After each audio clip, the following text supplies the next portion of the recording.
يتكتم النظام العسكري الجزائري على سقوط طائرة عسكرية جزائرية بالقرب من وهران، كانت تقل مرتزقة من البوليساريو وضباط كوبيين وجنود عسكريين جزائريين. لكن قبل الدخول في الموضوع، ندعوكم إلى الاشتراك في قناتنا المتواضعة، وجزاكم الله خيرا.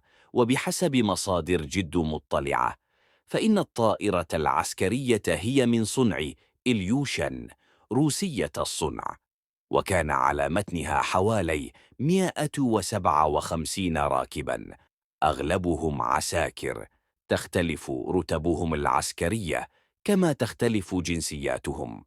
وكانت الطائرة التي تحطمت بشمال وهران متجهة نحو مطار تندوف في جنوب غرب البلاد لإفراغ حمولتها من السلاح والعتاد والجنود الكوبيين وعدد من العناصر التابعة لميليشيات البوليساريو. ويبدو أن الطائرة العسكرية الجزائرية قد تحطمت في سماء وهران في ظروف غامضة، ولا زالت مجهولة حتى اللحظة، بينما يواصل النظام الجزائري التكتم على الواقعة خوفا من الفضيحة.